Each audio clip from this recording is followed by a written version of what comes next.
Parfois méconnue, dans l'ombre de la célèbre cathédrale, l'église Saint-Guillaume n'en demeure pas moins un lieu très important de l'histoire de Strasbourg.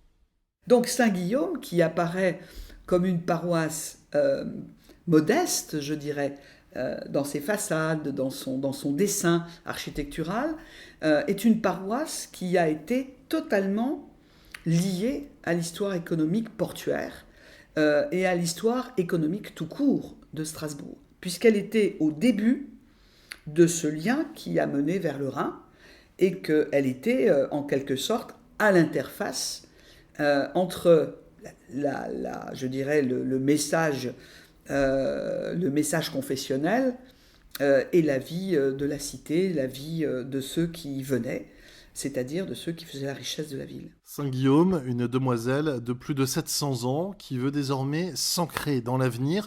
Et pour cela, les travaux vont porter sur sa restauration, mais également sur l'ajout de nouveautés. Voilà, on pourra davantage bouger, disposer l'église selon des manifestations particulières. Pour vous donner un exemple, les chaises évidemment nous permettront d'être dans une disposition toute traditionnelle pour vivre le culte. Et dans cette configuration, on ne verra pas de grande différence avec les bancs actuels, sinon que l'espace sera un tout petit peu plus aéré et moins encombré. Alors l'intérêt du projet de Saint-Guillaume, le motto de Monemonum, c'est un patrimoine vivant, moteur de développement local durable. Alors à partir du moment où on regarde le projet de Saint-Guillaume, déjà c'est un patrimoine qui est vivant. C'est déjà une bonne chose, c'est-à-dire qu'on n'est pas en train de restaurer des pierres, un joli lieu qui était joli fut un temps, qui ne servait à rien, qui deviendra un lieu à nouveau joli, qui ne servira à rien plus tard. Là, on est dans le cadre d'un lieu qui accueille une paroisse qui est très vivante, qui a un historique aussi. Quand on a travaillé avec l'équipe de Saint-Guillaume, ils ont découvert que finalement, une partie de ce qu'ils faisaient maintenant était liée à l'histoire de ce lieu. Et cette histoire, cette tradition et cet avenir, eh bien, c'est tout simplement l'accueil de tous, l'accueil de l'autre. On peut tout à fait dire ça de cette manière-là. Ça fait d'ailleurs partie du projet de paroisse actuel de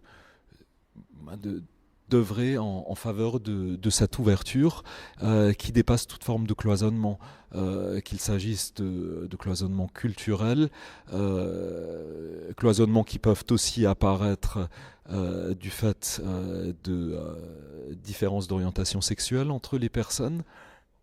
Oui, au fond, j'aurais envie de dire c'est un lieu où toutes les personnes de bonne volonté qui ont envie de s'ouvrir aux autres différents, de découvrir les autres différents, de vivre quelque chose avec des personnes qu'on n'aurait pas croisées ailleurs dans son quotidien. Oui, toutes ces personnes sont bienvenues ici, sont accueillies ici, et je crois que se sentent bien ici. Et je crois que ce lieu est, et qu'il peut devenir, et j'espère qu'il le restera, caisse de résonance pour toute forme d'engagement dans le sens de l'ouverture, de la liberté, de l'accueil de l'autre, de respect de l'humain, quel qu'il soit. Oui. Et c'est pourquoi ici, on voit la vie sous un angle bien différent. Avouez qu'il serait dommage qu'un tel endroit disparaisse.